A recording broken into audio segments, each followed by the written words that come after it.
Okay, welcome everyone to Last Week Tonight, where Mark and I recap the top stories from Energy Media's coverage from last week and give a little bit of our perspective on things and what we might be heading into this week.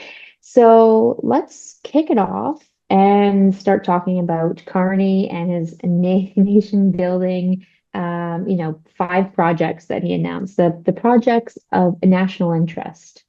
First of all, I should say it's last week tonight because we've been so busy in the newsroom today, we didn't get to it this morning. So That's our right. apologies. Hey, next week it could be last week this afternoon. You never know.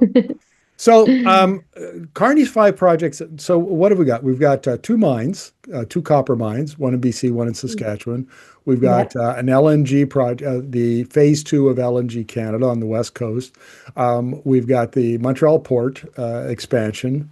And give me the fifth one. I always forget. SMRs? Oh, small modular reactors. The Ontario Power and Generation is doing the SMR Exactly.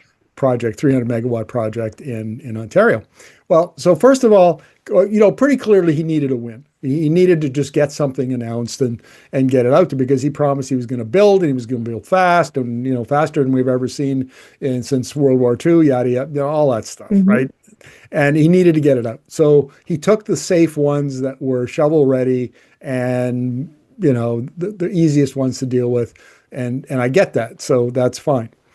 The problem here, though, is that all of five of these, there's really nothing innovative. It's exactly what we have been warning about all along, which is that when you say you're going to build, build, build, quick, quick, quick, what you get is the status quo. The incumbents come forward, corporate Canada Yep. or utilities, Crown utility, whatever it is, the incumbents come forward and say, well, we've been working on this for 5 years and we're ready to go. Oh, great, you're tapped.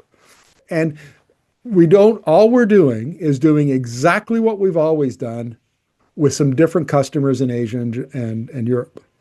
And that is not, in our opinion, a good strategy during a time of profound transformation in the global energy system and the Yep. global economy.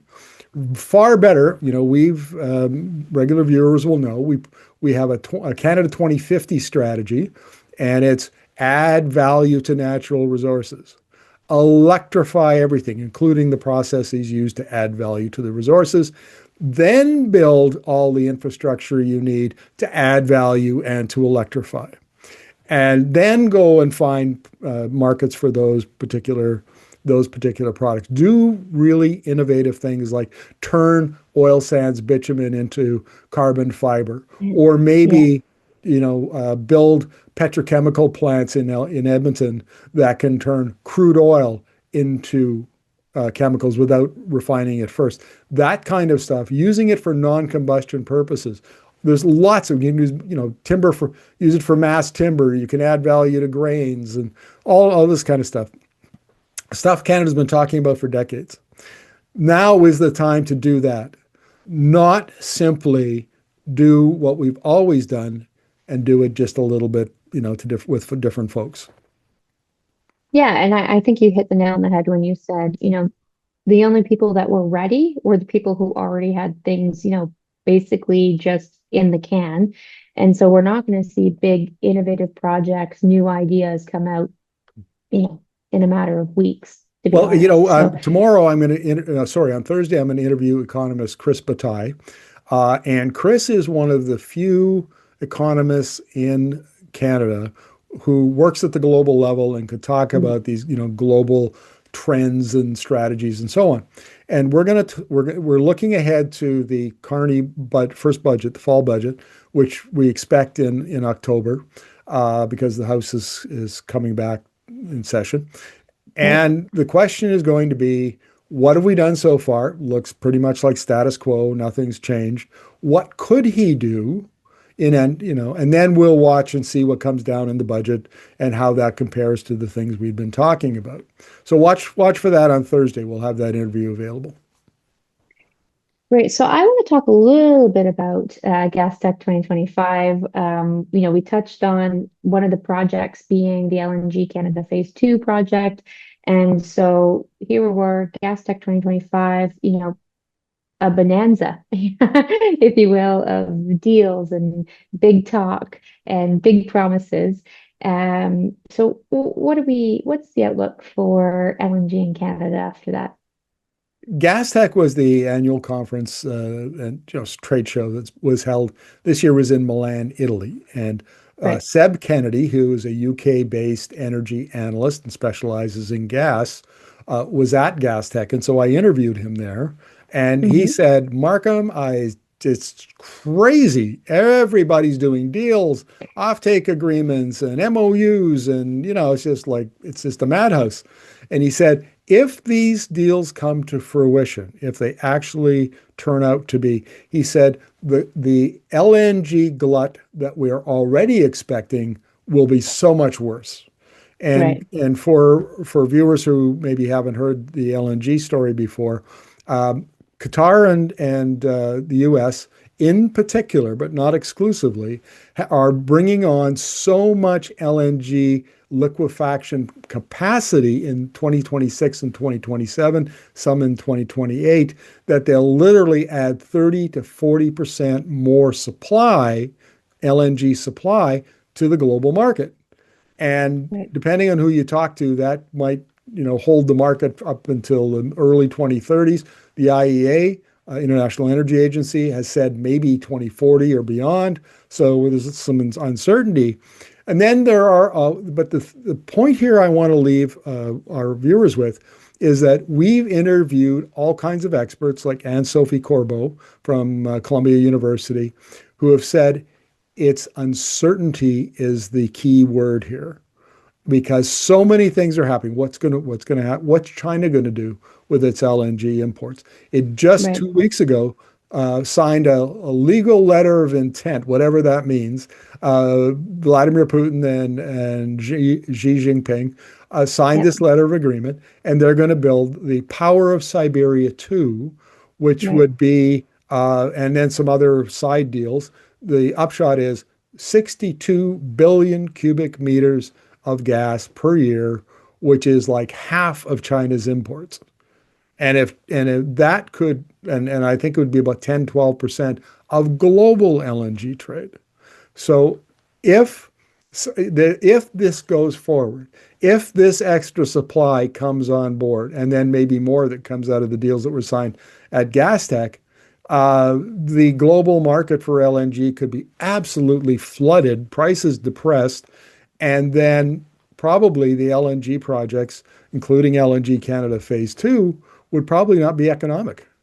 Right. And so where does that leave Canada? We're putting a lot of eggs in the LNG basket, and it so we are not doing a very good job, in my opinion, of of calculating risk into our strategy. Well, Yeah.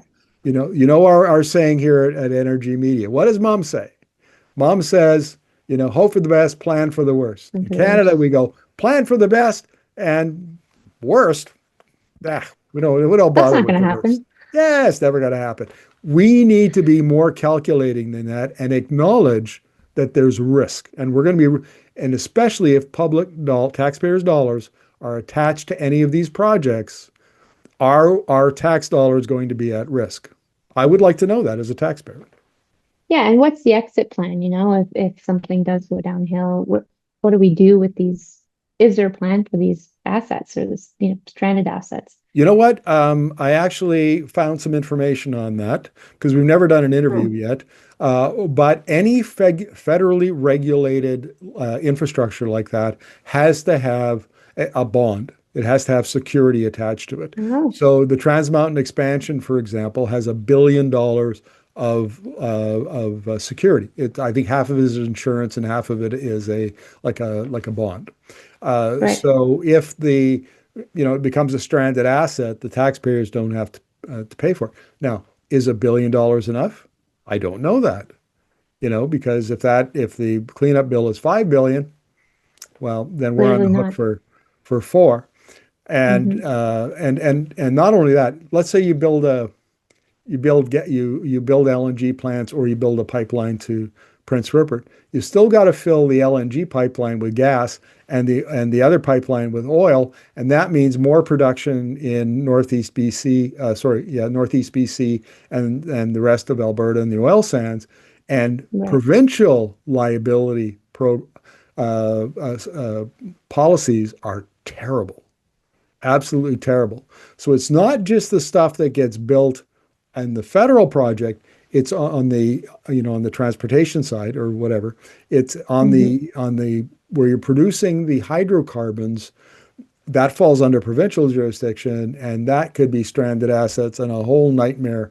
And this is why we need to have a more fulsome conversation about risk. Plan B too. We Plan need B. something else. Agreed. Well, and this leads me to the next thing I wanted to talk to you about, and that was the NDP love letter to pipelines, or should we call it? It was actually a press release, but it was more of a "we like pipelines too" comment, which we don't actually expect from an opposition government. What I'm looking for in the opposition is let's talk about a different plan.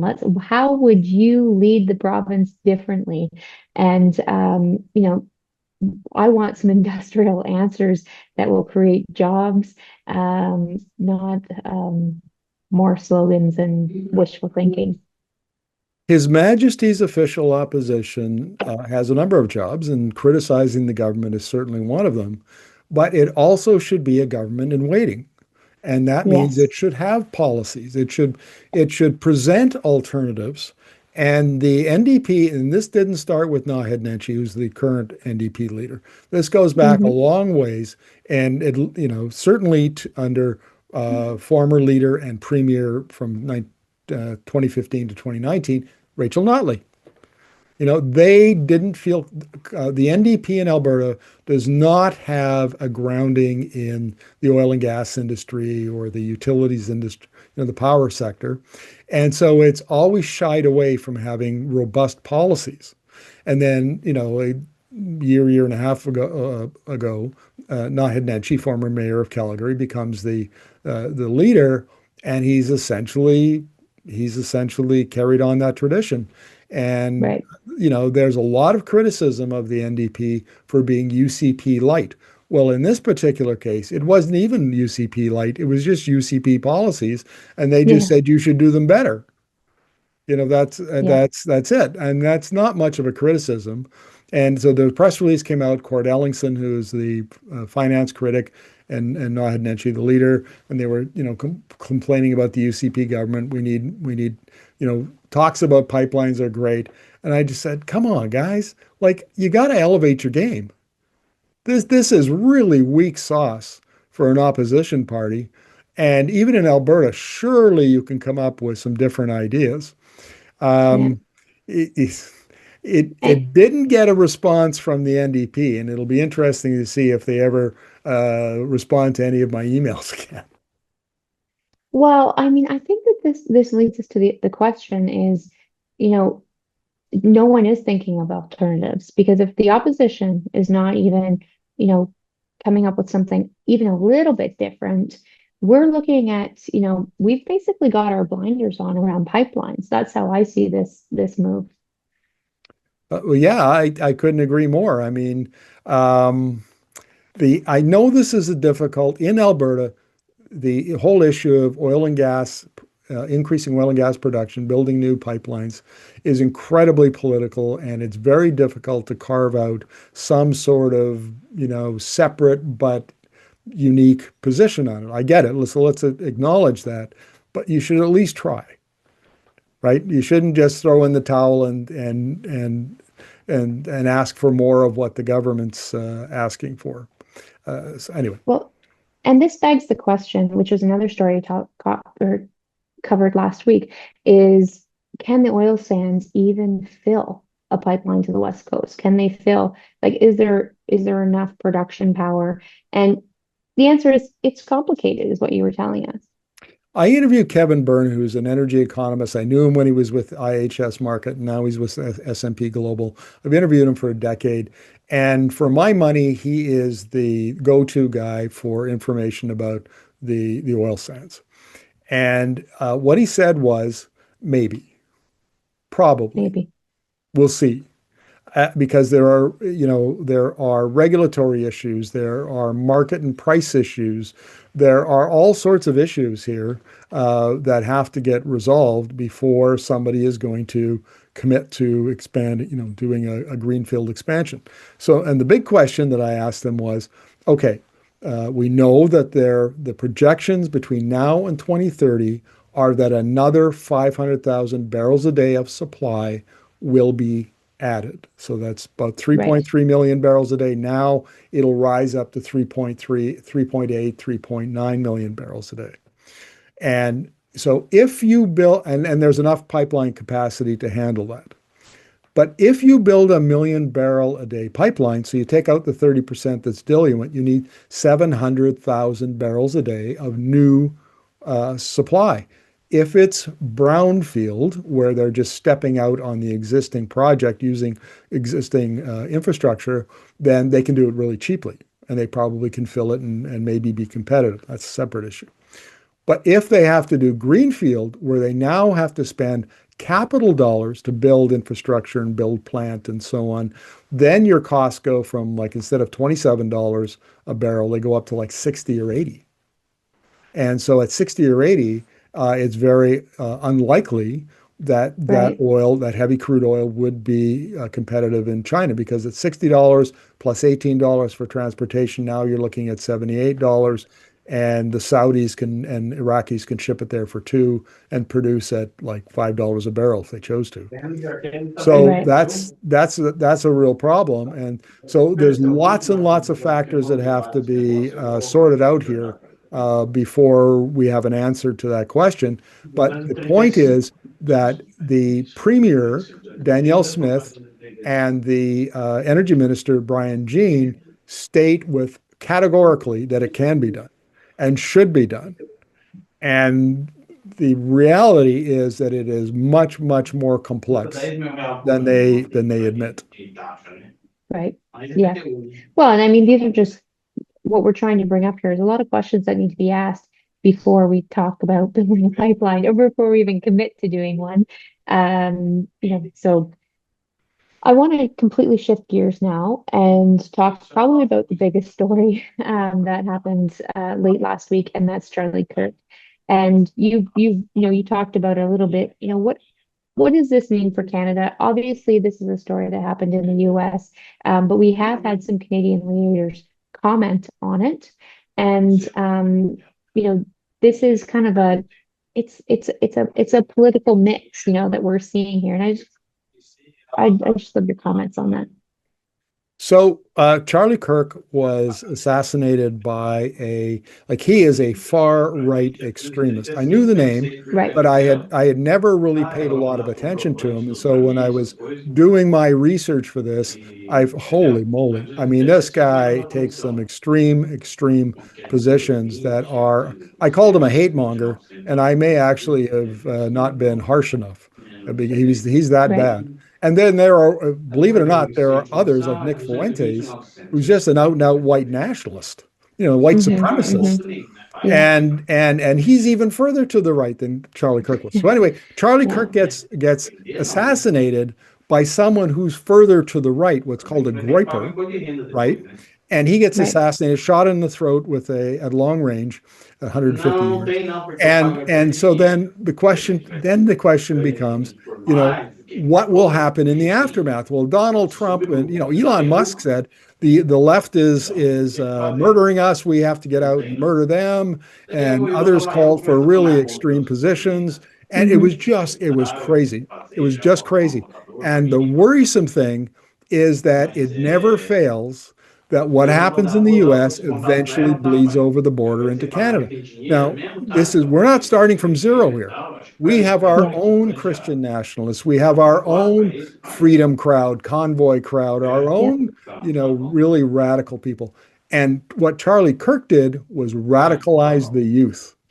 On these young men predominantly who are online all the time. They're disaffected. They're angry. They're 18 to 30, Yep. and that's what he did. And his widow, Erica Kirk, pledged to continue the work of his His work. organization and to crank it Yep. up actually because now he's a martyr apparently.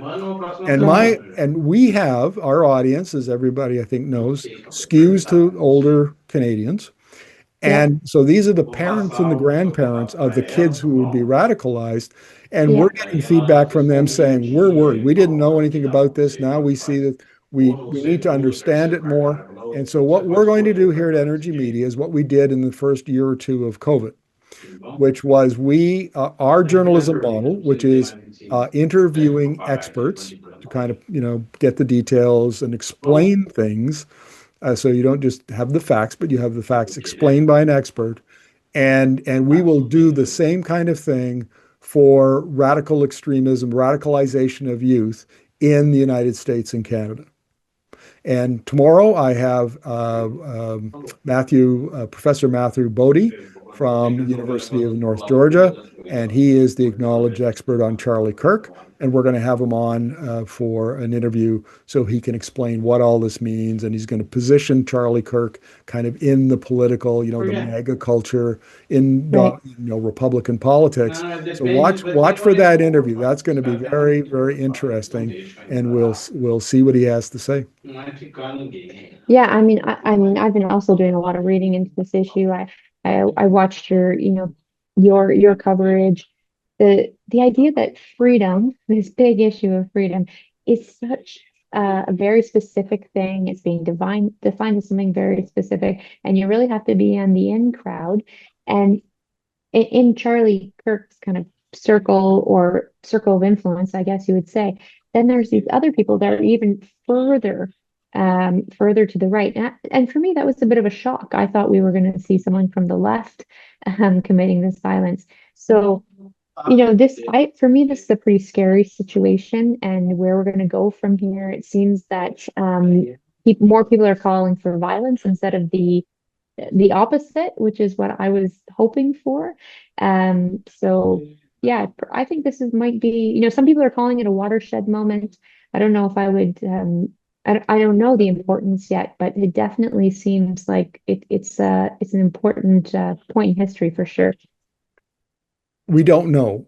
I mean, there's enough evidence. I cited a little bit of it just a moment ago. There's enough evidence to suggest that this could be the match that lights the flame of conflict, political violence, and political conflict in the United States, or maybe it's not yet.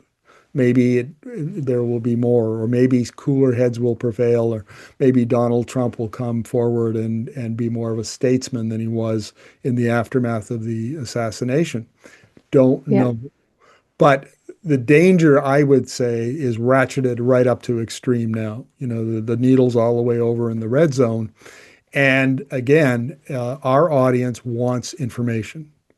Where they're Yeah. feeling that their families, the young people in their families are potentially, they're vulnerable, they're at risk of radicalization that maybe they didn't even know was happening.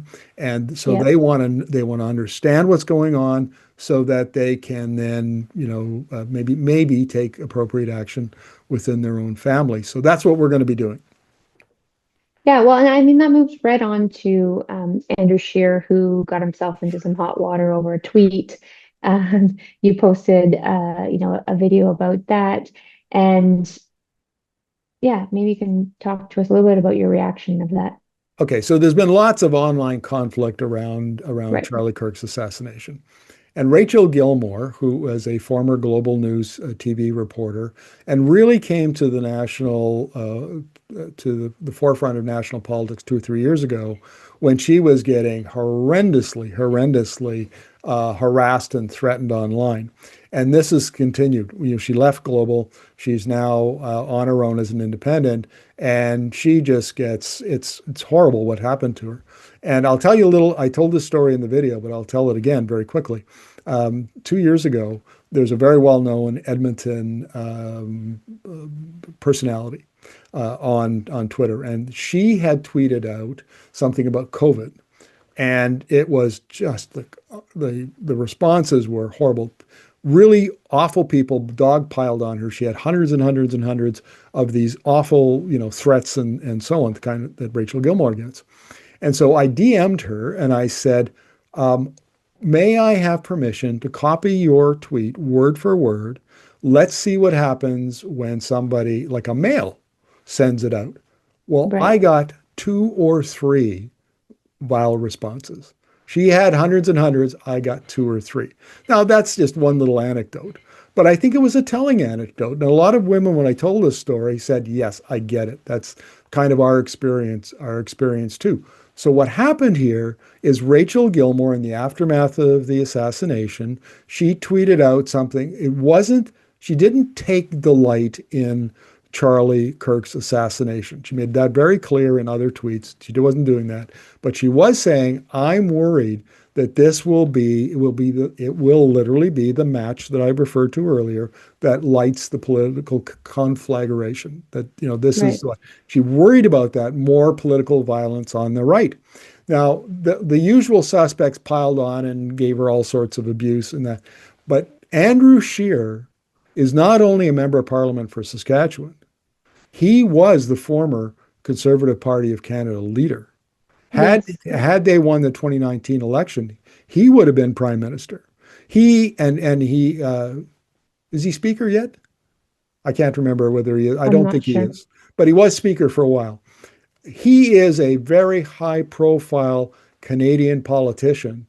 And he Hmm. waded in and basically told Gilmore that she was irresponsible and full of hate. And it was a really, really inappropriate tweet for a Canadian politician to make against the journalist, A especially one journalist. like Gilmore, who has had so much hate directed towards her and abuse over the last 2 or 3 years. What he Hmm. did was enormously irresponsible at a very delicate time in North American politics, we'll say.